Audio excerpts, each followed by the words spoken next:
Good senator from New Jersey, yield for a question. My mom would be so upset with me, my Aunt Marilyn, my Uncle Butch, my Aunt Shirley, all the people that are your constituents, not mine. They would be upset with me if I didn't yield to you for a question while retaining the floor.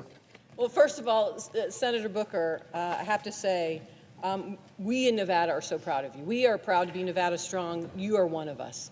You are definitely New Jersey, Nevada Strong, and so proud of what you have accomplished so far, and willing to stay here as long as it takes to help you get your message across. And I think that's the important moment. We are all here right now. So I want to pose a question to you, actually a couple of questions, but I want to start off and set the stage here, because you have been here now, for over 24 hours. You are missing some of the national news, things that are happening out there. But one of the things I want to point to that is happening that you may not be aware of, and you touched on it a little earlier today, is this notion that we have now a president who is actually focused on billionaires and tax cuts for billionaires at the expense of the American public. And one of the things we have watched him do is cut funding for medical research.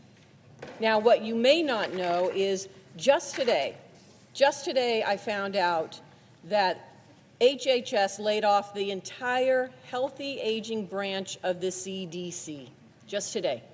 This office administers Alzheimer's disease programs. Yes. And it oversees the funding from the Bold Infrastructure for Alzheimer's Act, and it is a piece of legislation that I was so proud to partner with Susan Collins on. And she has fought for, and we have fought for, funding for it to support caregivers and their families. And Congress just reauthorized this funding. And now we have a president that has stopped the critical work that scientists are doing to try and cure Alzheimer's. And I bring this to your attention, Senator, because like you, and I think like all of us, there are personal moments in the work that we do. My personal moment is my grandmother, who I'm named after, died from Alzheimer's. And she died at a time in Las Vegas when there was not enough research, when there was not enough health care, when there were really not enough providers to understand what was going on. And so for many of us, this fight, not only is it personal, but we recognize the impact that it has outside the Beltway in so many families and lives across the country. And that's what this is about. In Nevada, as of 2023, there are 49,000 people, 65 and older, are living with Alzheimer's, and that's projected to reach 65,000 this year. Not only did we hear that HHS laid off the entire healthy aging branch of the CDC, but Donald Trump also recently terminated a $14,000 NIH research grant that had been supporting Alzheimer's research at the University of Nevada, Las Vegas. And he's continued to cut the grant for essential research for so many reasons. We've seen these funding cuts, we've seen mass layoffs, and the impoundment of grants that have already been approved by Congress. This is a violation of the rule of law, and you have been talking about that for the last couple of hours. President Trump is forgetting that this is personal. It is happening to so many families. So my question, Senator Booker, to you is, what do you think families and caregivers of those impacted by Alzheimer's, how they are feeling about what is happening right now? So this bothers me for two reasons, and the first you've already mentioned, is this is the point of bipartisan work that we do. I talked about Chris Murphy and the bipartisan gun bill that lots of people here worked on with Senator Cornyn and others, and how upset my state is that some of that community violence intervention money that I worked so hard to get in that bill is being clawed back by a president.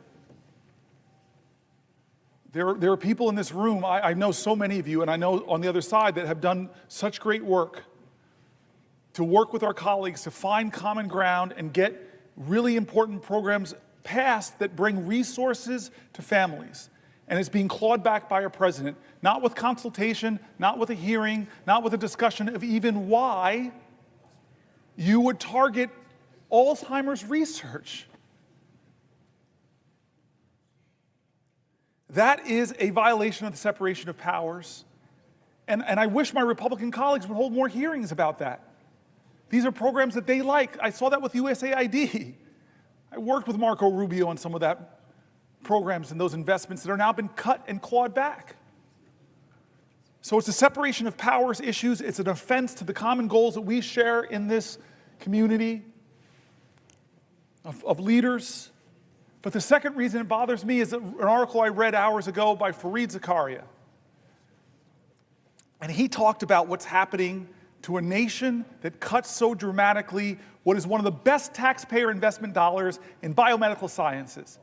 If you're an investor, and I told you there's an investment that every dollar you invest, you would get $5 back for your economy, folks would be invested in that vehicle. Well, that's NIH funding. Every dollar you invest, who would cut a profit center? It's not just a profit center, though. The outcomes, the discoveries, could change the lives of people who are suffering in your nation and around the world. But he's attacking them. I read all these universities from around the country. This shows you how magnanimous I'm trying to be. I even read stories from USC. I'm sorry, rival. That all of these universities are cutting their postdocs, cutting their PhDs, cutting the lending, because they don't know, as Donald Trump threatens, the direct costs they're stopping. And Fareed Zakaria said so painfully to all Americans with Americans' pride, as we are doing that, China, who, when they had that Cultural Revolution, they first went after their universities. Now, modern China, their government is doing the opposite. They're trying to out-America us. They're massively increasing their investments in scientific research because they know if they get ahead of us on quantum computing, all of our subs can be located, and God knows what could happen. They could, any kind of cryptology they could break. They know if they get ahead of us on scientific research, the power and advantage it will give them, so they're doubling down. But what are we doing in America? We're tolerating a president that is cutting the funding that will predict who defines the future and what values will define those futures. Will they be democratic values, or will it be the values of the country that's competing with us to beat us, and right now we're giving them a head start?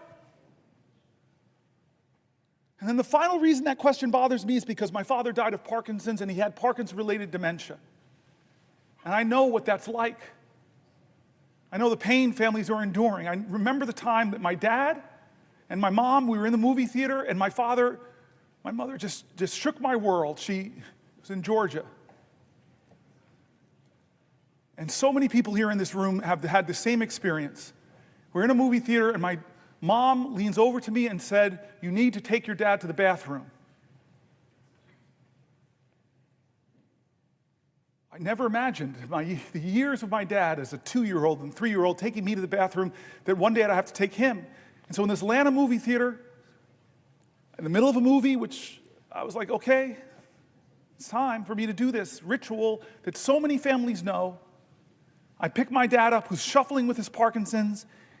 I'm not seeing any light in his eyes that he's there. I'm just letting him hold me, and he's shuffling into the bathroom. And then we get to a public bathroom. His hands are shaking. He's standing in front of the urinal. And then I realize I got to unbuckle this man's pants.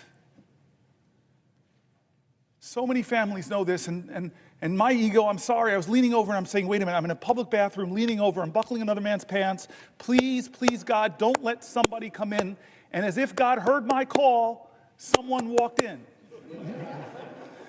And I hear the person walk, and I'm like, just please keep walking. Go into a stall, please keep walking. And then suddenly I hear the feet walk past me and stop. And then the man turns around and says, "Oh my God, Cory Booker." And then I look up at my dad, and I see the clarity in his eyes. He is 100% there, and he's grinning and loving my mortified embarrassment. Alzheimer's is devastating so many American families who are watching the loved one of their lives diminish. And we're cutting funding. Donald Trump is cutting funding, democratically, bipartisanly approved. So forget the separation of powers. It's important. It's so important. If that doesn't get you, then maybe think about the competition with China. If that doesn't get you, if those two don't get you, America, then think about the millions of Americans struggling with Alzheimer's, the struggles it does to those families. This is a moral moment, America. This is going to define the character of our country for years and years to come. That was Senator Cory Booker making history with his powerful stand. What do you think about his response on medical research funding? Drop your thoughts in the comments below. If you enjoyed this breakdown, don't forget to hit that like button. It really helps the channel grow. And if you want to stay updated on more political moments like this, make sure to subscribe and turn on the notification bell so you never miss a video. Thanks for watching, and I'll see you in the next one.